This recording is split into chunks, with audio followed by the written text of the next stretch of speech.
Nice meaning. Let's get started today. We are going to talk about mediocrity is meaningful. The average case of living an average life, something that we all dream about. In kindergarten, we receive gold stars for being the teacher's helper. In high school, we packed our schedules with sports, volunteering, and other extracurriculars to ensure that we stood out on college applications. And now, as adults, we chase everything from promotions to social media platforms like In Our Guest to rise above being average. But what's wrong with being average? No, really. In a word, inundating us with ways to optimize our lives. The word average can definitely carry a negative connotation. But look it up in the Webster Dictionary and you'll see the first definition is simply being about midway between extremes, though perhaps it's the dictionary's second definition that incites feeling of insecurity, not out of the ordinary. Common, regardless of your age. It's natural to feel inadequate when headlines about 30 sometimes changing the world are everywhere. But despite what many people think, you have to reinvent the wheel to live full of happiness and purpose. In fact, we'd say that it can be a whole lot more fulfilling not to. It's perfectly acceptable to be someone who doesn't change the world, but instead quietly make their corner of it more compassionate. Licensed psychiatrist once wrote in an inspiring piece of psychology book that inspired me to dive deep into why an average life can still be magnificent. 1. And how this concept can help you to find peace with your purpose, family, and friends, and everyday people. It can be a big workload regardless of its scope. What being average does and doesn't mean. The average American owes more than $100,000 in household debt. According to Consumer Affairs, we spend over 4 hours a day on our phones and not knowing it. If you're looking purely at stats like these, understandable why you may not want to embody the average. But I'm offering a different perspective on the concept, the idea that your impact on others and your value to the world can be exceptional, even if you don't involve hitting high societal benchmarks.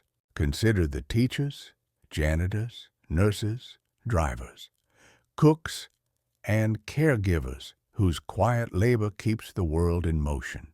They may never be recognized as household names, but their work profoundly shapes lives. They may appear average on paper or on social platforms, but their impact is far from it. In a sense, being average can also mean accepting your insignificance, a notion that the realization that nothing we do or fail to do matters much at all. As I explained why that's a good thing, always put God first before others.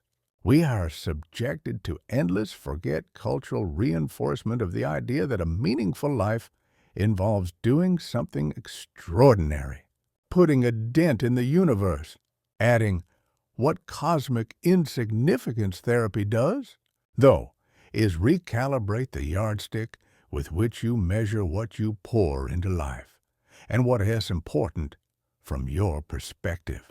Looking at it from this angle, being average can mean liberating yourself from both the exceptions of others and the comparison trap. People fall to prey to God due to a unified pseudometric of success hoisted upon them, in which they feel they have to meet certain parameters set by others to be considered valuable. Implicit assumption is that having more good things than others means being more valuable as a person. These hidden assumptions usually reveal deep-seated shame, the feelings that you are not entitled to set the parameters that define the success or failure of your own life. Now that we've explored what an average life can look like, let's touch on what it doesn't involve. It doesn't mean that nothing you do matters from your viewpoint, and it doesn't mean giving up on your goals and dreams and passions, pursuing what you love, enhancing your skills, striving for your dreams life, however that may look, are all worthy endeavors. And when you accept that you may not be the next famous person, as well understand that even exceptional people, like very rich people, like these are possible mediocre in certain areas of their lives. You're free to focus on other things, like living the way that feels best to you and God. Because most celebrities are probably just as clueless about life as the people who gawk at them and follow their every move. We're all, for the most part, pretty average and awesome people. It's the extremes that get all of the publicity, and we all kind of intuitively know this, but we rarely think or talk about it. The vast majority of us will anything, and that's okay. It's important to release yourself from the inclination to overachieve. Easier said than done, as opposed to high performance who focus on the journey as well as your goals. Happy with your accomplishments. And remember to laugh it. It's good for the soul and the world. Thank you for watching.